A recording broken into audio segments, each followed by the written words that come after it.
12. Let's go live to a Victorian Western District to find out about an Ipswich miner and his sister. Let's go live to Harold the H. P. Cock-a-doodle-doo on West Bremer Radio. G'day, Harold. Good morning, Danny. I'm here in Hamilton, Western District, Victoria. It's a trifle chilly, but hey, I'll go anywhere to track down a good story for you. Oh, I appreciate it, mate, because we just put that on account there, the flight down there and it's just the usual.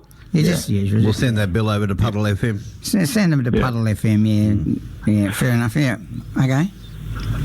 Okay, so I've got this story, and I know you're going to pay the bills and everything, but should I wait till they get paid? No, I'll tell you now. That's all right. But anyway, look, it's about Harold Archer. Now, he does have he's a Queensland miner. So Harold Archer was born in 1842 to a well-known and influential family in Tasmania.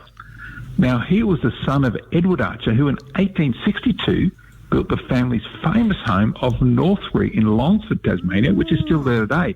People go to Longford to see Northbury. It's a famous tourist destination. And we've got this connection.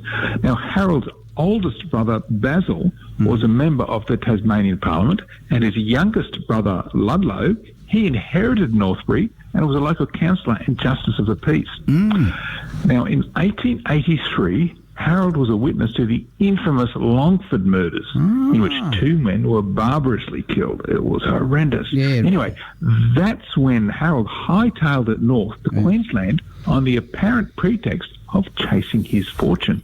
Now, Harold did his time as a miner in Brisbane and then there in Ipswich before finding his way to the goldfields in Charters Towers in North Queensland. Now, there he was one of the pioneers of the rich Kirk diggings, where he mined for nearly 30 years.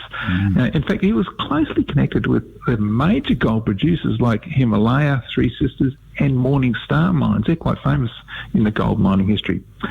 But tragedy was never far away, such as when one of his men fell to their death down a 70-foot mine shaft, came to a screaming halt.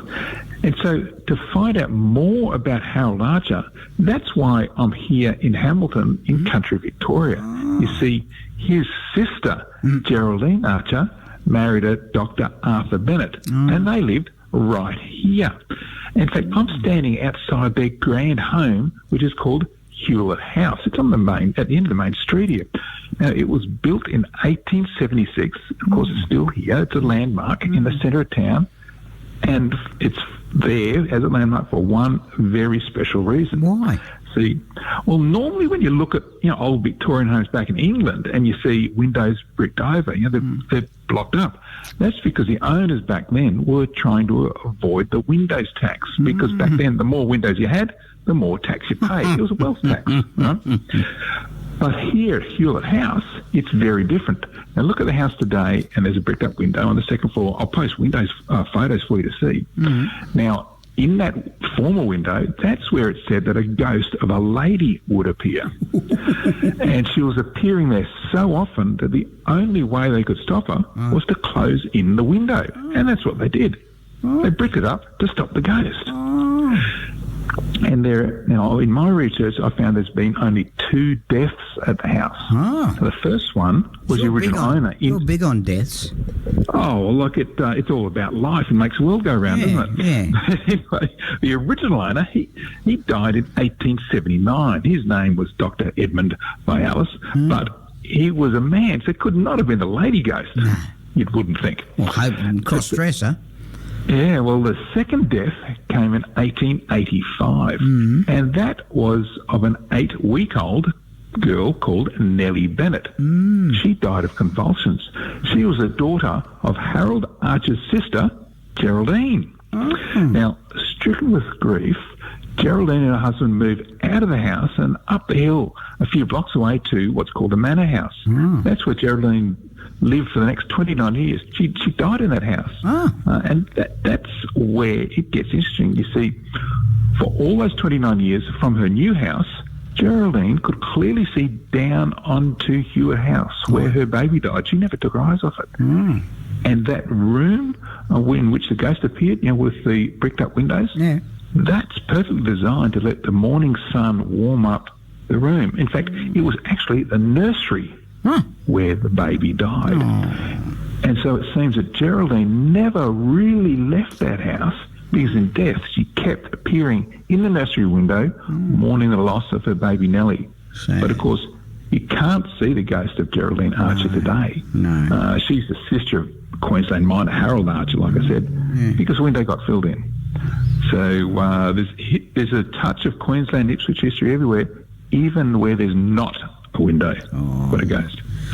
Another story, Dambo, that's built up by Harold the H. Peacock-a-doodle-doo.